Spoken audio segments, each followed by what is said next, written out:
Salut les amis, aujourd'hui on va parler du film Le Labyrinthe, la Terre brûlée. C'est la suite pour ceux qui ne se rappellent pas du premier opus qui se nomme Le Labyrinthe. Pas plus simple.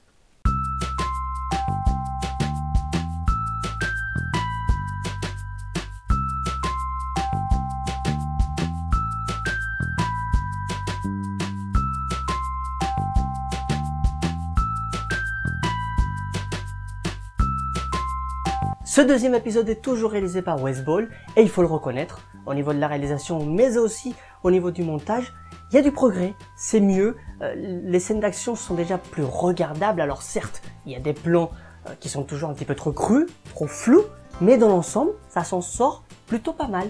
C'est peut-être aussi dû au fait qu'il y a beaucoup plus de scènes d'action qu'auparavant, c'est-à-dire que vraiment là, j'étais impressionné.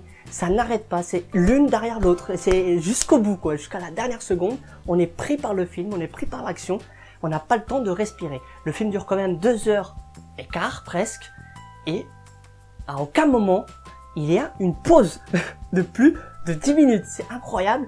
Là où justement le premier opus pouvait pêcher de par sa narration ou même son montage, à certains moments on pouvait avoir l'impression de s'ennuyer, là vraiment pas du tout quoi. Dès le début, on est là et on n'arrête plus. J'ai vraiment été agréablement surpris par le parti pris de cette overdose d'action dans le film qui ne laisse pas pour autant de côté tout ce qui est approfondissement des personnages et même développement de l'histoire. Donc c'est vraiment quelque chose qui est bien dosé malgré tout. L'histoire se situe juste après le premier opus, donc attention, à partir de cette seconde, spoil! Ils ont réussi à sortir du labyrinthe. À ce moment-là, il y a des mecs, on sait pas d'où ils sortent, on sait pas qui ils sont. Ils les sauvent, ils butent tous les gars de l'organisation de Wicked. Ils les emmènent dans une sorte de forteresse en plein milieu du désert. Apparemment, c'est des gars qui sont gentils, mais évidemment, là, ils vont se rendre compte que c'est pas tout à fait le cas. Il y a anguille sous roche, donc ils vont se rebeller. Et là, le film est parti, c'est parti. Et l'histoire, je vous la laisse la découvrir, évidemment. Il y a pas mal de petits rebondissements, par-ci par-là, sympathiques.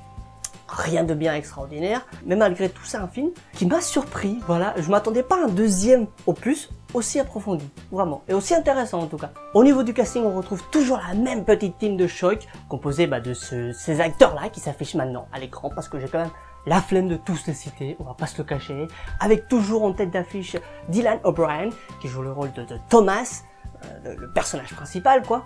Mais pas que, on aura l'occasion de découvrir des nouveaux acteurs, un casting qui s'est bien enrichi, notamment du côté des gentils, avec Giancarlo Esposito, qui a joué dans la série Revolution, pour ceux qui connaissent, alors pas que, mais entre autres, c'est ça, voilà.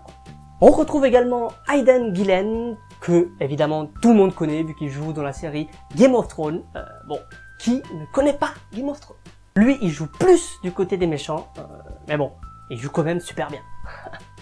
Mais je voulais surtout m'arrêter au niveau d'un des personnages principaux. Je veux bien entendu parler de Teresa, incarnée par Daya Scodelario, si je ne dis pas n'importe quoi, mais ça s'affiche à l'écran, de toute façon, c'est bien la technologie.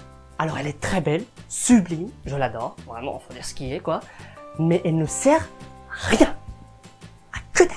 Alors déjà dans le premier épisode, elle ne servait à rien, on est d'accord. Elle arrive à un moment, elle fout le bordel, elle commence à mettre le doute à tout le monde, on sait qu'elle a quelque chose, on sait qu'elle sait plus qu'est-ce que ne veut dire, mais alors là, elle ne raconte rien. On ne nous dit rien sur elle, elle ne fait rien dans le film, et dans ce deuxième opus, c'est exactement la même chose. On nous met un suspense fou autour de ce personnage, à chaque fois on voit, on sait qu'elle va faire quelque chose, on sait qu'elle sait des choses, mais on nous dit rien. Silence total. Pourquoi ce personnage est là? On ne sait pas. Alors peut-être que dans le deuxième épisode, ça va aller mieux, mais là en attendant, franchement c'est un personnage qui ne sert à rien. Alors la pauvre, c'est pas sa faute si on lui donne un personnage qui est pas du tout développé dans l'histoire. Bah ouais. Et en plus de ça, elle reste elle-même jusqu'au bout. À la fin, elle fait un truc, un retournement de situation de ouf, on comprend pas pourquoi elle fait ça. On nous dit rien, on a envie de savoir, on nous dit rien, et là, c'est la fin du film. Voilà, c'est bien fait. Le personnage complètement mystérieux à mourir. Mais c'est pas plus mal parce que ça laisse justement l'occasion à d'autres personnages, à d'autres acteurs de se mettre en avant. Et c'est tout à fait le cas du personnage de Brenda, incarné par Rosa Salazar, qui en passant est vraiment très jolie. Et là, les cheveux courts pour le film. Alors, pourquoi? Pour des raisons du personnage, alors j'en sais rien. Mais en tout cas, il reste quand même sublime. Et au moins, elle fait quelque chose.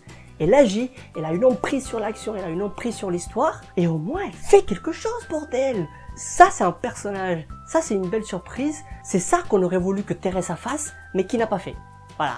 Donc, à un moment, faut passer à autre chose. C'est bien que un autre personnage ait pris le relais. Une dernière petite chose, l'ambiance du film, qui est beaucoup plus sombre que le premier. Alors, ne vous inquiétez pas, dans l'ensemble, ça reste très léger. Mais il faut quand même le dire, ici, on a vraiment une véritable ambiance de film post-apocalyptique, avec énormément de plans dans le noir, avec beaucoup de jeux de lumière, avec des actions très tendues, avec des morts vivants. Faut quand même le dire, c'est la petite nouveauté dans ce film. C'est les morts vivants qui donnent lieu vraiment à des scènes très tendues. Ça crée une ambiance tout au long du film qui est très sympathique. Alors, je vous fera pas flipper non plus, mais quand même, quoi. Il y a quelque chose de sympa dans ce film. Et ils n'arrêtent pas de courir, évidemment. Ça, c'est vraiment quelque chose d'impressionnant. Alors, autant dans le premier cours, c'est normal. Les portes se referment dans le labyrinthe, enfin, les murs changent et tout ça. Alors là, ici, lorsqu'ils sont dans la base militaire en plein milieu du désert, ils courent. Dans les couloirs, ils courent. Dans le désert, en dehors, ils courent. Ils ont les morts vivants derrière eux, ils courent. Ils sont dans des bâtiments complètement détruits, ils courent. À un moment, ils courent tout le temps. D'ailleurs, il y a un échange assez marrant vers la fin du film entre Mino et Thomas. Il y a Mino qui lui demande « Pourquoi t'as pas couru ?» Il y a Thomas qui lui dit « J'en ai marre de courir. » Ça, c'est drôle. Voilà, on se quittera sur cette petite anecdote. J'espère que cette vidéo vous aura plu. Moi, je vous dis, partagez-la encore une fois avec tous vos amis. On se fera plein d'amis ensemble. J'espère que cette vidéo vous aura plu. Encore une fois, j'espère qu'elle vous aura donné envie surtout d'aller voir ce film. Donnez votre avis sur le film si vous l'avez déjà vu. Donnez votre avis sur la vidéo si elle vous a donné envie ou pas. Encore une fois, ça c'est possible. Mais en tout cas, donnez votre avis, c'est aussi important. Et ça fait toujours plaisir. Je vous dis salut et à la prochaine.